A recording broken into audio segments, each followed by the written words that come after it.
Oke. Oke, buat Devia, apa nih yang bisa kita diskusikan di sesi general ini? Kamu ada pertanyaan apa? Silakan.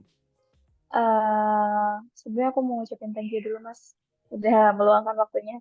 Ya, Jadi welcome. aku mau nanya, Hmm. aku masih bingung sih. Sebenarnya kalau apa namanya, bentar, aku nanyanya malah seputar CV lagi. Nggak Aku apa-apa, secara nyipin dulu umum ya. nggak apa-apa. Secara umum nggak Oke, apa-apa. Yang penting aku nggak oke, oke. jelasin CV-mu. Apa tuh? Lebih baik ATS atau kreatif ya, Mas? Soalnya aku juga masih bingung kapan waktunya aku harus ngirim CV ATS atau CV kreatif ke perusahaan gitu. Oke, aku Itu jawab dulu. lagi ya.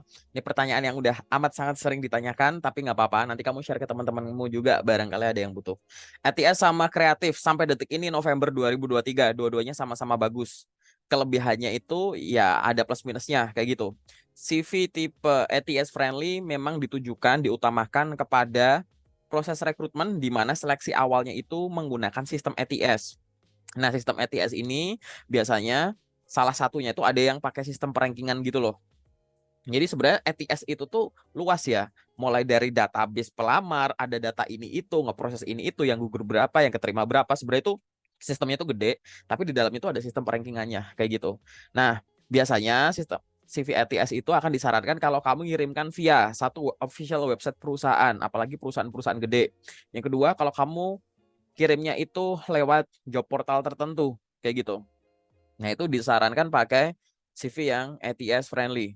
Tapi kalau CV kreatif tipe desain kayak begitu, itu disarankan kalau kamu pengen ngirim satu via yang intinya tuh adalah langsung ke recruiternya atau ke orang, langsung ke user. Jadi tidak ada seleksi lewat sistem dulu, seleksi lewat mata. Misalkan kamu kirim email ke HRD atau kamu di DM lewat LinkedIn disuruh ngirimin CV, kirim aja kayak gitu. Lewat Google Form beberapa ada yang kayak gitu. Jadi itu boleh kayak gitu ya. Oke, jadi dua-duanya ini tuh boleh. Tapi misalkan kamu nggak mau ribet nih, aku nggak mau punya dua jenis CV. Tapi aku pengen punya CV yang bisa dipakai keduanya. Menurutmu apa? Menurutku pakai ATS friendly aja. Kayak gitu. Karena ATS friendly itu mau diproses pakai sistem duluan juga oke, mau langsung diproses pakai mata juga nah kayak gitu.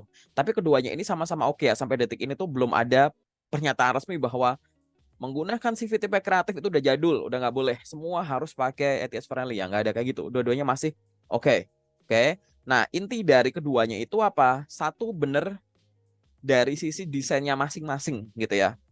Jadi namanya kreatif itu ya oke, ada kreativitas di situ. Apalagi jurusanmu tuh memang berhubungan sama ada kreativitas tertentu di industri kreatif dan lain-lain kayak gitu. Biar menggambarkan karaktermu, ke niatnya kamu dalam membuat CV tersebut dan lain-lain. Tapi kamu harus ingat, kedua CV ini itu ada kesamaan, yaitu apa? Jangan sampai desainnya itu merusak kontennya. Kayak gitu. Percuma CV-mu tipe kreatif kalau memang indah dipandang, tapi begitu dibaca, informasi yang dicari itu nggak ada. Percuma kamu CV-mu itu ATS friendly, begitu dicek gitu ya, ternyata ya yang dicari nggak ada. ATS friendly itu bukan masalah nggak ada tabel, nggak ada gambar, nggak pakai text box, usahakan pakai bahasa Inggris, nggak cuma itu, tapi kata kunci. Kedua jenis CV ini tuh intinya adalah kata kunci yang dimunculkan gitu. Kata kunci ini ya misalkan berupa pengetahuan bidang yang dibutuhkan untuk posisi yang dilamar, hardware atau software tertentu, prestasi-prestasi tertentu, tanggung jawab yang pernah kamu peroleh dari pengalaman-pengalaman sebelumnya, entah itu pendidikan, entah magang, praktikum, pengalaman kerja, pengalaman dan lain-lain kayak gitu. Itu harus ditulis dengan benar kata kunci itu di duanya ini. Ibaratnya tuh ATS friendly niatnya tuh bikin gampang dibaca sistem. Tapi gampang dibaca, kalau yang dicari nggak ada kan tetap ditinggalkan. Ada ruangan. Kamu di sini tuh kamu lagi nyari meja gitu kan, mau ngambil meja gitu. Ada ruangan, pintunya gampang dibuka. Begitu kamu buka, ruangannya kosong. Atau barang-barangnya tuh nggak ada yang meja. Kan pasti tetap ditinggal juga kan. Kayak gitu. Jadi percuma gampang dibaca, begitu kita baca yang dicari nggak ada gitu. Nah, hal-hal semacam ini yang akhirnya mungkin di jalan nanti, mungkin kamu akan menemukan ada tuh platform-platform tertentu, website tertentu yang bisa dipakai untuk ngukur seberapa ETS kasih CV-ku. Iseng aja kamu upload CV kreatif ke situ. Aku udah beberapa kali teman ada orang yang nguji kayak gitu, dia punya dua jenis CV. Ternyata skor dari CV kreatifnya itu lebih tinggi nilai ETS-nya daripada CV ETS itu sendiri. gitu. Mungkin nggak? Mungkin sekali. Jadi kalau kita ngomong CV ATS, CV kreatif, jangan sampai di pikiran kita tuh adalah CV kreatif kita kalau kebetulan diproses pakai sistem ATS itu nggak kebaca, nggak memunculkan skor, enggak ya, kayak gitu. Disebut pakai CV kreatif, CV ATS friendly, kenapa desain-desain anehnya disuruh ngilang-ngilangin? Karena apa? Satu, biar bisa berfokus pada kata kunci. Kalau CV kreatif kan kebanyakan tata letak itu akhirnya sadar nggak sadar itu makan space. Jadi gara-gara ada desain begini, terus di sini tiba-tiba ada space yang nggak kepake gitu. Padahal kalau desainnya nggak digituin, dimampatkan gitu, sebenarnya dalam satu halaman itu halaman kosongnya masih banyak. Cuman gara-gara kreativitas tadi jadi nggak. Nah, CV ATS Friendly itu niatnya adalah kamu nggak usah pakai aneh-aneh kayak begitu. Kan ada space kosong. Nah, space kosong ini silahkan kamu masukkan kata kunci yang lain gitu. Jadi jangan ada singkatan gitu. Kadang orang tuh nulis tuh pakai singkatan, nggak ada penjabar, harusnya kayak kepanjangannya apa dalam kurung singkatan. Nah, banyak orang tuh nyingkat-nyingkat gitu, yaitu nggak ETS friendly gitu. Dan ada yang lain lah semacam itu. Jadi ini yang harus dipahami dulu ya gitu. Oke, itu sih. Mungkin ada pertanyaan lanjutan juga boleh. Oke, thank you Mas. Aku sekarang mau loncat karena kemarin aku baru interview ya, baru nyoba Mm-mm. interview. Mm-mm. eh aku masih bingung sih ditanya salary untuk fresh graduate gitu. Mm-mm. Jadi kayak apakah boleh fresh graduate ini mengajukan salary UMR lah minimal gitu loh untuk Oke, HR. tahu nggak kenapa aku ketawa? Tahu nggak kenapa aku ketawa? Kenapa? Bukan aku lagi menertawakan caramu jauh nanya, bukan karena aku menertawakan ketawamu, tapi aku dejavu. Karena barusan itu Hmm. orang itu nanya pertanyaan yang sama loh. Ah, Jangan-jangan kalian kakak oke. adik ya? Oh enggak. Oke, pertanyaan persis, persis pertanyaannya. Bisa. Mas, fresh graduate itu apakah boleh Hmm. kalau ditanya salary nyebut UMR? Dua kali aku ditanya itu beruntun. Aku Oke, masih bingung dia, aku oke. bingung banget. Berarti banyak fresh graduate itu ya pertanyaannya ya. Oke, nggak Hmm. apa-apa. Itu nanti jadiin judul videomu kalau aku upload. Jawabannya Hmm. adalah boleh-boleh saja. Jadi nanti ya jawaban komplitnya nanti kamu belajar dari channel YouTubeku di playlist, ada playlist yang judulnya FAQ seputar karir. Di situ aku bahas 6 hal yang harus dipahami sebelum kamu nego gaji. Itu termasuk nyebut gaji gitu ya. Tapi aku secara umumnya akan aku jawab di sini. Boleh nggak fresh graduate nyebut OMR? Boleh. Lebih tinggi dari OMR? Boleh gitu. Jadi kamu tuh gini, sebelum kamu ngelamar dimanapun, kamu tuh coba hitung-hitung. Ada beberapa hal yang bisa jadikan pertimbanganmu pada saat itu. Ingat ya, semua pertanyaan interview itu bisa dilatih bahkan kamu belum ada panggilan tes. Yaitu mempelajari pertanyaan yang biasa muncul. Nah, berkaitan dengan salary, kamu harus analisis beberapa hal. Nomor satu, iseng aja kamu ngitung kebutuhan bulananmu. Biar bisa hidup sebulan sampai gajian lagi. Minimal tuh kamu butuh berapa? Kan kamu di sini kan udah ada ekspektasi. Kemungkinan nanti aku kerja di kota ini atau ini. Kalau di sana aku ngekos, di sana aku ngekos, di sini aku tinggal di rumah, berarti nggak perlu ini itu nah gitu. Hitung aja gitu. Spend kamu dalam waktu sebulan tuh berapa? Biar bisa hidup. Spend minimum ya, tanpa foya-foya ya gitu. Sebagai karyawan pada umumnya kayak gitu. Itu kira-kira berapa gitu, oke? Itu sebagai bahan pertimbangan pertama. Yang kedua adalah gaji di pasaran. Kamu kan punya incaran profesi nih. Aku pengen kerja kalau nggak jadi ini gitu kan. Riset aja dulu rentang gaji ini tuh berapa sih, rentang gaji ini berapa sih gitu. Browsing dulu. Nah, akhirnya kan kamu tahu tuh kayak gitu. Nah, kalau nanti kamu udah tahu gitu, ya itu jadi bahan pertimbangan kedua. Yang ketiga, kamu lihat dulu terkait dengan UMK atau UMP yang berlaku di suatu daerah. Ingat ya, UMR itu istilah lama. UMR itu dipecah jadi dua, tingkat satu, tingkat dua gitu. Jadi UMP dan UMK. Nah, itu berapa yang berlaku di daerah tersebut, daerah incaranmu, kayak gitu. Itu akan jadi pertimbangan kamu, kayak gitu. Ya. Terus yang selanjutnya adalah nantinya kalau kamu punya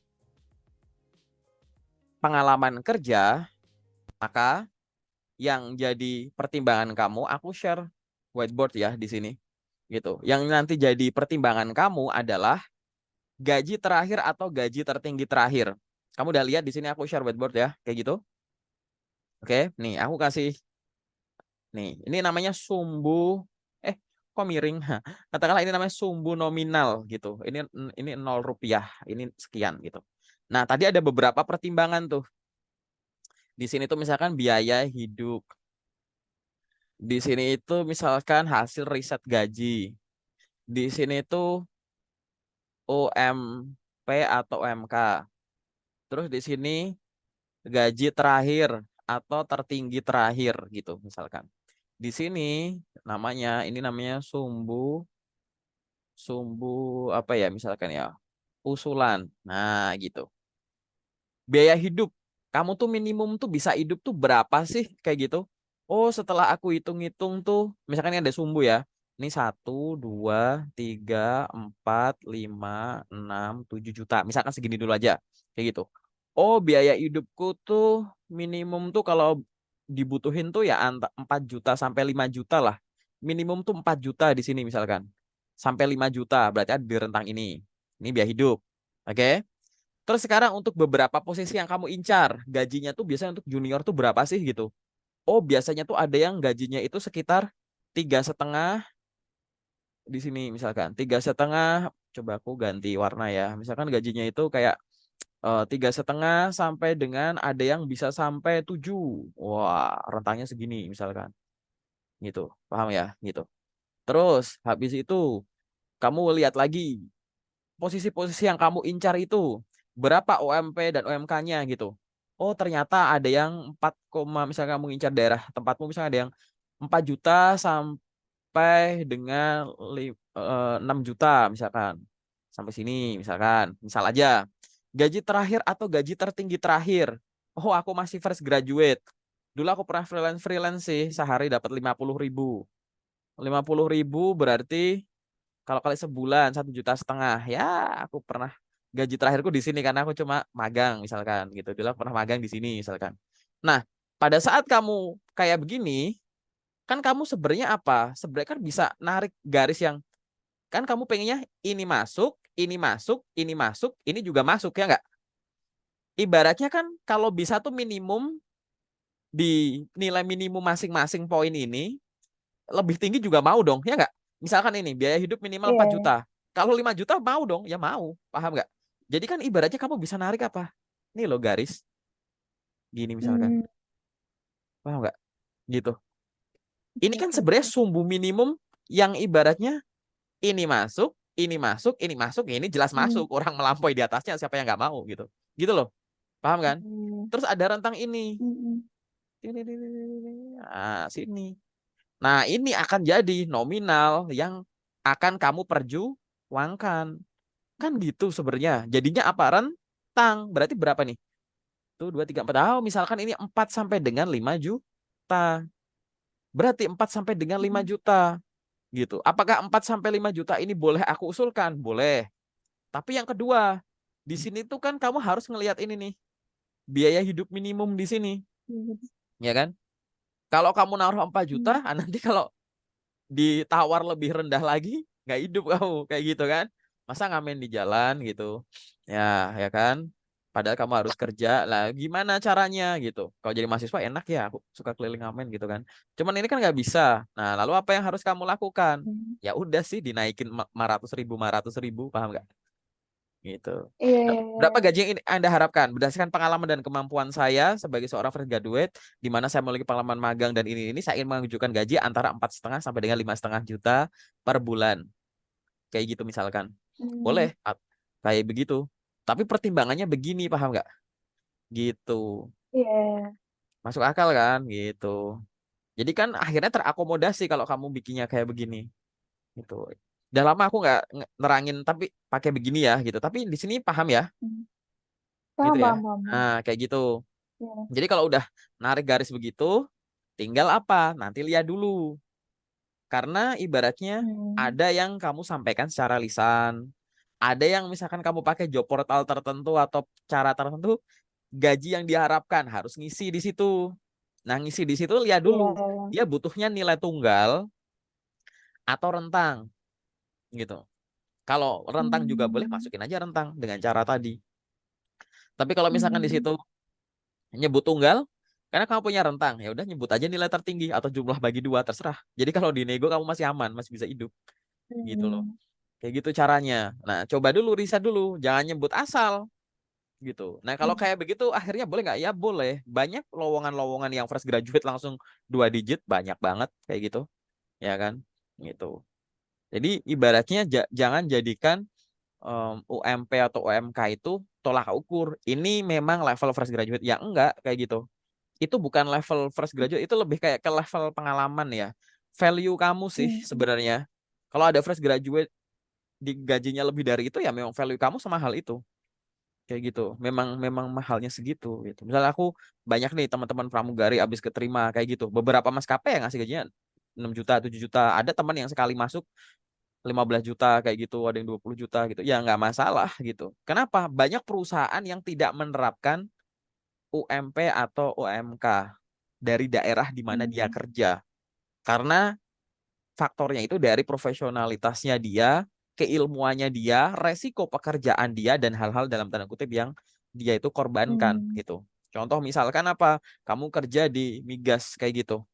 Kamu kerja di pelosok-pelosok kayak gitu, nambang ya minyak, gas, tambang apapun Hmm. itu gitu.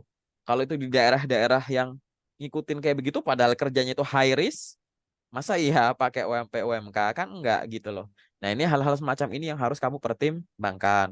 Itu dulu. Yang selanjutnya adalah barangkali sambil kamu bekerja, kamu bisa ada second income dari mana kek gitu, terima endorse ini itu, freelance ini itu, nggak ada yang tahu Hmm. kayak gitu kan, bisa dilakukan gitu. Tapi ya tadi harus punya hitung-hitungan dulu, termasuk kalau kamu terima endorse ini kan kamu harus punya price card juga kan, itu ngitung Hmm. juga dan lain-lain gitu. Oke, paham ya di sini ya? Oke, oke, Ya paham. oke. Oke, jadi udah kejawab ya. Aku nggak jawab loh tadi. Aku cuma jawab boleh nggak? Boleh gitu. Udah kejawab. Oke, Oke, terus apa oke, lagi thank you, Mas. selain Ada kayak lagi gitu? nih, Mas. Apa tuh? Mungkin nih pertanyaannya agak ribet sih. Tapi tuh Boleh. eh, gimana nih kalau misalkan kemarin aku kasih contoh ya, Mm-mm, kasus mm-mm, kemarin itu aku perusahaan yang dimana dia banyak cabangnya. Nah, mm-mm. eh, aku di interview sama kantor Ah, pusatnya dan oke. aku nggak tahu nih aku akan ditempatkan di mana. Nah, Mm-mm, pas ditanya salary ya, aku jawabnya sesuai UMR daerah tersebut gitu. mm, Sedangkan misal nih, aku baru dikasih tahu kalau misalkan aku itu akan ditempatkannya di daerah yang UMR-nya lebih kecil dari si UMR kantor pusat. Nah, kemarin tuh aku jawabnya karena aku kira aku akan ditempatkan di kota tersebut di kantor pusat, ya aku jawabnya sesuai UMR di kantor pusat tersebut gitu. Sedangkan ternyata aku ditugaskan ya kalau misalnya aku diterima itu di kota yang dimana UMR-nya lebih kecil gitu. Itu gimana ya kalau kayak gitu, Mas? Kalau ada cabang-cabang begitu. ya, ya balik lagi ya. Karena kan rekrutmen itu perusahaan Hmm. beda-beda. Ada yang rekrutmennya itu terpusat. Semua rekrutmen Hmm. terpusat sampai training dan lain-lain. Nanti kalau udah baru dilempar ke wilayah Hmm. penempatannya, deploy-nya kayak gitu. Ada perusahaan yang untuk posisi tertentu itu rekrutmennya pusat, tapi untuk yang tertentu rekrutmennya rekrutmen wilayah. Walaupun rekrutmen wilayah nanti bisa training ke pusat atau training di Hmm. wilayah karena ada trainer wilayahnya dan lain-lain kayak gitu. Jadi ya nggak masalah gitu. Ya karena kamu baru Hmm. pertama kali kan menghadapi itu gitu, akhirnya jawabnya begitu, ya nggak masalah di situ gitu. Lalu apakah iya nanti kalau kamu udah terlanjur ngomong gitu ditempatin di sana berarti harus nurut? Ya kan masih ada tahap apa? Offering, masih Hmm. ada tahap tanda tangan kontrak. Di situ kan kamu lihat. Kalau emang nggak berkenan ya sudah nego lagi kan gitu. Nego itu kan bisa macam-macam, Hmm. banyak yang ditanyakan, misal terkait dengan penempatan, terkait dengan compensation dan benefit gitu kan, nggak cuma sekedar nominal-nominal aja kan, kayak gaji pokok, tunjangan ini kan nggak cuma itu. Barangkali ada fasilitas lain, BPJS dan teman-temannya, lemburan gimana, THR gimana, cuti gimana dan lain-lain kayak gitu. Itu kan kamu harus menjadi satu kesatuan utuh, apa misalkan ya kesatuan utuh bayaranmu, hak kamu gitu loh. Itu lebih ke hak ke arah situ. Aku sering menyampaikan bagi teman-teman fresh graduate itu, kalau dari awalan gak usah ketat-ketat dulu, masuk dulu ke industri jadi jago. Nanti kalau udah jago tuh pindah-pindah tuh gampang ibaratnya. Yang penting tuh kamu harus Hmm. tahu dulu. Sebelum aku kerja di situ, aku nggak bisa megang software ini. Begitu aku kerja di situ, aku akhirnya punya akses untuk ini itu, punya akses ini gitu-gitu. Bayangin aja gitu. Bedanya apa? Kalau kamu lagi nggak kerja di situ, kamu harus bayar mahal untuk training itu gitu. Nah, di sini kamu masuk, ada teman kantor bisa ngajarin, softwarenya gratis gitu-gitu, bisa latihan gitu-gitu. Ya hal-hal semacam ini. Jadi ngelihatnya jangan cuma hak dan kewajiban saja. Kemungkinan tumbuh itu juga harus kamu lihat. Apalagi balik lagi fresh graduate gitu. Karena kalau sejak awal kamu nanti cuma ngelihat dari sisi nominalnya kayak gitu, nanti gini, uang uang atau gaji kan akibat gitu kan. Nah, Hmm. perjuangin dulu penyebabnya. Penyebab kamu layak digaji tinggi karena kenapa? Oh, karena pengalamanmu banyak, kamu kebisaannya banyak. Bisa karena apa? Terlatih, ada akses untuk belajar itu. Cek gitu. Sebelum kamu ketempelan nama besar itu, kamu nggak bisa belajar ini. Tapi gara-gara masuk di situ, aku akhirnya punya kesempatan untuk begini. Itu yang sebenarnya penyebab nanti akhirnya kamu layak dibayar mahal gitu. Kalau cari langsung kenyamanan aja, nanti kamu stuck nanti kayak gitu. Atau tumbuh tapi kayak ya yang pelan-pelan aja gitu, nggak yang langsung Hmm. eksponensial gitu sih. Nah, nanti detailnya gimana nanti di sesi kedua aja kita coba, aku lihat dulu perusahaannya kayak gimana dan lain-lain gitu, mungkin ada pertimbangan lain yang bisa kita diskusikan gitu. Oke, Oke, terus apa lagi yang kamu mau diskusikan, boleh. lanjut. Kayaknya udah sih Mas kalau untuk pertanyaan. Aku ngelisnya itu sih. Ya, udah cuma itu aja. Oke, sekarang aku yang nanya Iya, nanya bentar ya kayak gitu, kamu sejauh ini tuh ngirim lamaran via apa aja? aku sih ngirim lamaran via Indeed sih Mas. Apa? Aplikasi Indeed tau nggak? Indeed, cuma Indeed doang, Ya, yang lain. enggak. Ada Calibri juga, terus juga kita kita lulus gitu kalau nggak salah. Hmm, Sama Jobstreet, Street. terus LinkedIn juga pernah. Via email juga. Oke, kamu rata-rata menemukan pekerjaan impianmu sejauh ini dalam kurun waktu beberapa minggu ke belakang, kamu rata-rata per hari bisa ngirim berapa banyak sih per hari? Kalau di total tuh dari semua sumber yang banyak itu. Aduh Mas, kayaknya masih sedikit ya Mas. Masih. Kayaknya dalam sehari itu tiga deh, tiga atau dua gitu. 2 sampai 3 Dan ya itu kayak gitu. kebanyakan di Mm-mm. Indeed sih, karena nggak tahu kenapa di Indeed tuh lebih luas aja gitu, lowongan kerjanya lebih banyak gitu dibanding aplikasi-aplikasi lain gitu. Oke, ya nggak apa-apa. Itu kan experience masing-masing ya gitu. Hmm. Ini kita nggak lagi disponsori oleh Indeed atau yang lain ya gitu. Iya, Oke, iya, iya. ini cuma testimoni aja gitu. Orang Indeed ada yang nonton ini nggak ya Iya. nanti ya? Oke, kayak gitu ya. Jadi balik lagi, aku kasih gambaran teman-teman di grup loker yang waktu itu beberapa kali aku survei dengan cara ditanya gitu ya. Rata-rata per hari itu bisa konsisten di 20 sampai 30 lamaran per day. Kenapa? Ya karena masuk akal bisa segitu. Bayangin aja, yang kamu sebut itu platform-platform gede loh tadi. Kita lulus, Hmm. Indeed, Jobstreet, Hmm. Kaliber, LinkedIn, 5. Hmm. LinkedIn ini sosmed yang isinya ada job portalnya. Yang ini job portal. Lokernya tuh banyak. Coba pakai logika. Hmm. Kalau sehari cuma 3, artinya di antara 5 ini kadang tuh ada 2 yang nggak ada sama sekali. Kalau lima-limanya anggaplah kamu tadi 3 kamu dapetin dari Indeed Hmm. semua, berarti ada hari di mana keempatnya ini yang lain nggak ada loker yang cocok, nggak masuk akal. Hmm. Teman-teman kok bisa 20 gimana? Pakai logikanya gini. Sumber loker mereka tuh ada 5 ini misalkan. 20 Hmm. dibagi 5, 4. Jadi kayak mereka tuh sehari tuh dapat dari Kaliber 4, Jobstreet 4, LinkedIn 4 gitu. Masuk akal nggak? Masuk Hmm. akal gitu. Nah, coba dievaluasi lagi dan itu bisa konsisten. Bukan hari ini Hmm. ngirim banyak, besok dikit, besok enggak kayak gitu. Kayaknya nggak mungkin banget deh gitu. Jobstreet nih, job portal terbesar menurutku sejauh ini. Lokernya sebanyak itu. Masa iya? Nggak Hmm. ada nggak ada yang bisa di-apply. LinkedIn, jangankan loker, HRD aja ngumpet di sana. Ngumpet ngumpul gitu. User aja Iya, iya, ngumpul. iya. Loker juga ngumpul. Hmm. Cuman memang kadang ada loker yang ngumpet, yang nggak kelihatan. Itu yang harus kamu gunakan. Ingat ya, semua portal yang tadi kamu sebut termasuk LinkedIn, kalau cara pakainya belum efektif, seolah-olah loker yang bisa kamu lamar cuma dikit gitu. Nah, ini aku kasih kamu 2 kewajiban nih nonton channel YouTubeku. Buka playlist yang judulnya Hmm. LinkedIn Plus. Itu adalah cara Hmm. menemukan loker sambil numbuhin akun LinkedInmu, nemuin loker khususnya loker-loker tersembunyi. Yang kedua, Hmm. tonton Ya sama aja sih gitu. Playlist yang FAQ seputar karir. Di situ ada video yang aku bikin, kalau nggak salah tuh judulnya Jangan Mudah Melewatkan Lowongan Kerja Kedaluarsa. Jadi ada loker bagus, terus periodenya udah kelewat, terus kamu cuekin gitu. Ini aku nggak ngomong suruh ngelamar loh ya, dengerin aja apa yang Hmm. harus dilakukan, kayak gitu. Nah itu. Jadi PR kamu nomor satu adalah intensitasmu masih rendah. Jadi pahami dulu cara pakai semuanya itu tadi. Gitu. Nggak mungkin lah gitu. Masa iya Kaliber cuma bisa segini? Masa iya Jobstreet cuma bisa gini? Masa iya kita lulus cuma bisa segini? Nggak mungkin. Kalau di logika nggak mungkin banget gitu. Bener-bener nggak mungkin Hmm. deh kayak gitu. Ya, itu dulu dari yang pertama. Jadi akhirnya apa? Masalah belum muncul karena ya wajar kamu fresh graduate gitu kan. Intensitas ngelamarnya masih rendah.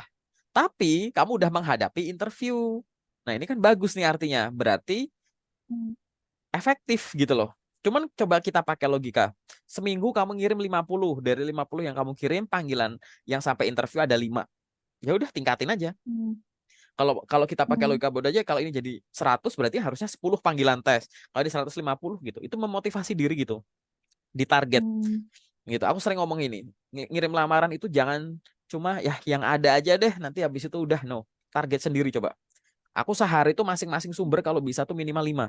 LinkedIn harus dapat 5. Kalau belum 5 enggak. Buka aja LinkedIn sejam. Enggak ada skip dulu. Buka Jobstreet. Enggak ada skip dulu. Buka Kita Lulus. Skip dulu, buka Hmm. ini gitu. Sejam. Nanti habis itu balik buka LinkedIn lagi. Barangkali pada saat LinkedIn kamu tinggalin ada loker baru yang rilis. Hmm. Kayak gitu. Itu caranya muter begitu. Tapi kamu harus ingat juga, setiap hari sambil kamu sibuk ngelamar kerja, kamu juga harus sibuk pengembangan diri, belajar Hmm. riset ini itu, latihan ini itu, sesuatu yang kamu belum bisa tapi dibutuhkan untuk posisimu, yang kamu bisa tapi masih belum mahir gitu. Rumus Excel Hmm. aja masih pelan-pelan, ngetik-ngetik, pengen ada admin-admin ngetik aja kadang backspace hilang, kadang spasi hilang gitu-gitu. Gitu. Pengen jadi admin, misal contoh nih pengen jadi admin ngetik aja Hmm. kata per menitnya masih pelan kayak gitu. Typonya banyak gitu-gitu Hmm. misalkan. Pengen jago komunikasi tapi kurang gitu-gitu, pengen jadi sosial media spesialis tapi sosmednya susah ditemukan. Nah, gitu-gitu. Hmm. Itu. Jadi terkait ngelamar kerja, kedua pengembangan diri, ketiga adalah branding. Branding itu ya tadi eksis di sosmed gitu. Kenapa? Kita nggak tahu pekerjaan impian selanjutnya itu datang pakai cara apa.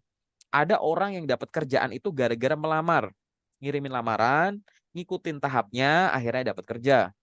Tapi banyak juga orang yang dapat kerjaan itu gara-gara ditawari. Hmm. Abis itu ngikutin prosesnya, ditawari, disuruh kirim CV dan lain-lain, ngikutin prosesnya dan keterima. Nah, karena kita nggak tahu kita akan dapat kerjaan impian gara-gara melamar atau ditawari, kita harus mengupayakan keduanya. Mengupayakan melamar ya gimana tadi? Menyiapkan dokumen dengan benar, mengirimkan lamaran dari banyak sumber, intensitas tinggi secara konsisten. Gitu. Nanti akan meningkatkan kemungkinan kamu akan dapat panggilan-panggilan untuk ya gara-gara Hmm. melamar ini. Tapi ada kemungkinan ditawari. Gimana kok orang bisa ditawari? Karena pihak luar tahu ada orang kayak kita dan mereka lagi nyari orang kayak kita dan mereka tahu cara hubungin kita. Ya caranya gimana? Eksis di sosmed, minimal LinkedIn. Lengkapi Ah, dulu iya akun Mas. LinkedIn-mu kayak gitu. Bangun Hmm. koneksinya. Jadi habis LinkedIn itu harus bener cara bikinnya dan bener cara pakainya. Link itu inget sosmed gitu. Lebih ke sosmed daripada ke job portal. Kalau job portal tuh kamu nggak bisa ngelihat HRD-nya gitu. Di LinkedIn itu ya HRD ada, kamu bisa ngunjungin akun orang-orang yang kerja di sana gitu loh. Jadi namanya LinkedIn itu sosial media, ya gunakanlah sebagaimana mestinya sebagai sosial media. Kamu optimalkan unsur medianya. Media apa? Hmm. Oh, LinkedIn itu media untuk menemukan loker dan mengirimkan lamaran. Oke. Lalu unsur sosialnya mana? Namanya sosmed, masa kamu pakai unsur medianya doang? Sosialnya mana? Connect ke orang baru, follow orang baru, bikin postingan rutin, komen postingannya orang, reshare repost postingannya orang. Jadi hidup gitu. Jangan sampai bikin Hmm. akun secukupnya langsung buru-buru ngelamar kerja. Kamu punya Kita Lulus misalkan, dilengkapin akunnya langsung lamar kerja. Habis itu kamu punya LinkedIn, dilengkapin profilnya, terus kamu lamar kerja. Kan seolah-olah kamu punya dua akun yang sama. Hmm. Sosmed diperlakukan sebagai job portal ya, nggak bisa, nggak optimal Hmm. gitu loh. Sosmed ya Oke, diperlakukan oke. sebagai sosmed gitu.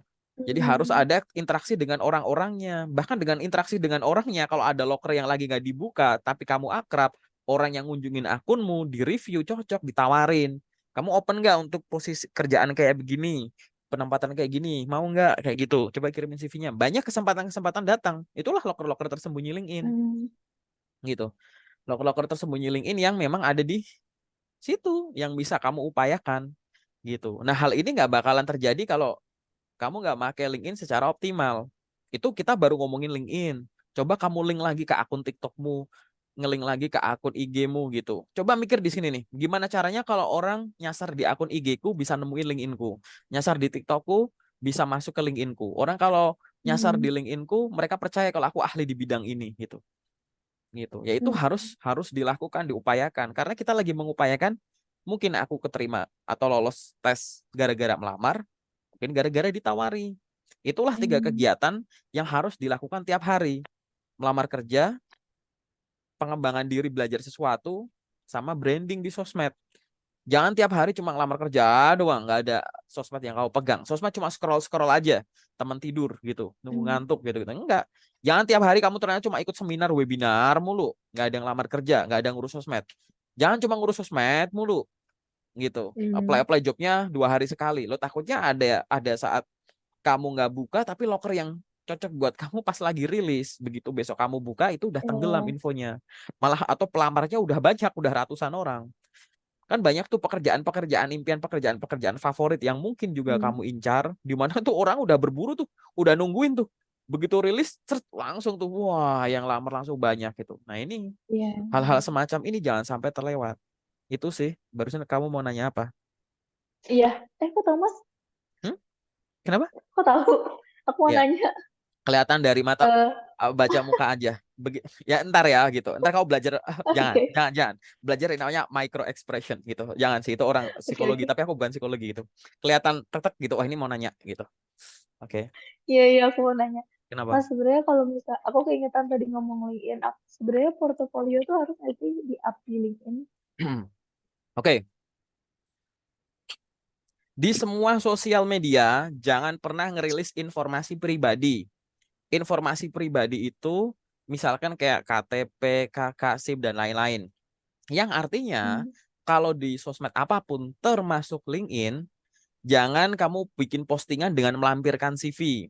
Banyak orang perkenalan diri ngelampirin CV, itu Hmm. salah, jangan, beresiko sekali. Nah, berkaitan dengan portofolio, boleh nggak di-up ke LinkedIn? Jawabannya boleh. Apalagi portofolionya itu misalkan bukan kamu post, misalkan kamu taruh di website tertentu gitu ya, online gitu loh. Jadi cuma linknya doang Hmm. kamu taruh gitu, boleh nggak? Boleh gitu. Karena itu sebagai bahan pertimbangan, termasuk pada saat kamu ngirim lamaran via email. Jangan cuma ngirim CV doang, paling nggak CV sama portofolio kamu lampirin, ya kan? Hmm. Itu boleh nggak? Itu boleh banget kayak gitu. Tapi posting portofolio doang itu nggak cukup gitu. Kamu harus rutin berbagi, sebagaimana sosial media itu di maintain gitu. Biar orang tahu kalau akunmu tuh hidup gitu sih. Berarti kegiatan-kegiatan kayak misalkan magang gitu-gitu, itu juga berpengaruh ya, Mas? Boleh kayak Kalau di gitu. LinkedIn. Ya boleh kamu sharing Hmm. aja berbagi. Ingat ya, kita boleh berbagi momen, kita boleh berbagi pencapaian tertentu, tapi kita harus ingat kita harus berbagi ilmu. Maksudnya gimana? Berbagi momen tuh gini. Oh. Kamu lagi magang, magang. Aku pakai contoh yang aku paling seneng. Magang jadi petani gitu. Gitu. Wah, kamu lagi foto-foto, lagi nyari belut di sawah, lagi naik kerbau, lagi mainan traktor. Wah, aku ini momen aku lagi gini. Kayak gitu boleh nggak? Boleh sharing. Terus kamu selesai magang dapat sertifikat gini. Oh, saya lulus magang jadi ini di petani sini misalkan gitu-gitu. Boleh. Tapi apa? Kalau cuma foto-foto kayak begitu, so what gitu. Nggak ngedatengin kerjaan buat kamu misalkan. Sertifikat juga bagus. Saya telah lulus ini, setelah wisuda menyelesaikan bootcamp ini gitu. Bagus. Tapi bayangkan kalau ada orang yang nggak kenal kamu lihat sertifikat itu padahal diposting 1 bulan yang lalu. Kan udah nggak menarik gitu. Gitu.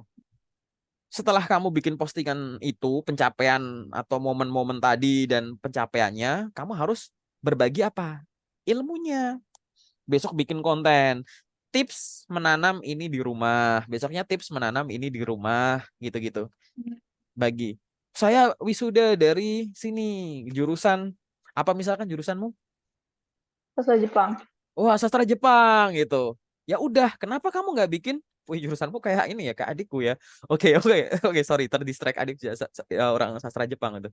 Jadi kamu bikin postingan kayak begitu. Nah, kosakata yang ada di kamar gitu. Indonesia, Mm-mm. Jepang, Indonesia. Ini gitu-gitu. Bahas tuh kosakata-kosakatanya kayak begitu. Barang-barang yang ada di sini kasih, kasih, kasih. Kadang video, kadang ada musik musiknya Jepang-Jepang nyenengin wibu sesekali gitu-gitu. Boleh kayak begitu. Jadi kayak begitu postingannya kosakata gitu. Mungkin kamu kosakata yang berkaitan dengan handphone. Mungkin partisinya di dalamnya tuh bahasa Jepangnya sekrup apa sih gitu. Bahasa Hmm. USB ini apa lebih detail gitu. Jadi nggak cuma motor, bahasa Inggrisnya ini misalkan. Ya tapi komponen motor itu spion, stang, itu ininya apa gitu-gitu. Ya bikin postingan kayak gitu atau kalimat-kalimat sederhana, latihan perkenalan diri gitu. Bikin videonya, ngomong sendiri aja gitu. Kan itu bikin kayak gitu kan gampang banget. Kalau kamu bisa bikin postingan gitu setahun rutin, orang akan percaya kamu jago itu, kayak begitu. Sesekali mungkin kamu bisa bikin postingan tentang yang serius-serius. Kalau yang tadi kan yang nggak serius nih. Mungkin yang Hmm. serius-serius. Misalkan kamu punya freelance jadi proofread gitu atau biasa ada artikel localization tertentu gitu, translate sono sini boleh gitu. Hmm. Gitu-gitu boleh. Terus apa misalkan gitu. Tips dan trik magang di Jepang, ini di Jepang atau budaya-budaya Jepang apa yang ini sama Indonesia. Ide tuh banyak. Jadi kamu di sini harus latihan eh nyiapin konten kayak begitu. Riset dulu konten pilarnya gimana. Terus nanti apa yang akan kamu posting gitu-gitu. Dibikin aja scheduling gitu. Gitu. Kayak begitu sih simpel sih. Jadi kayak ibaratnya kamu tuh kayak jadi sosial media spesialis buat dirimu sendiri. Yang kamu jual dirimu sendiri, salesnya dirimu sendiri, pembelinya perusahaan. Kayak gitu. Kalau belum ada yang rekrut, kamu kasih gratisan mulu. Gratisannya apa? Konten-konten gratis yang edukatif gitu. Tips ambil Hmm. beasiswa Jepang, tips dapat skor JLPT yang tinggi sampai N1 mungkin kayak gitu dan lain-lain. Benar nggak sih kayak gitu ya. Nah gitu. Jadi Amin. iya, kayak begitu. Kan enak gitu ya. Tapi paham ya sampai sini ya. Oke. Paham, paham. Oke.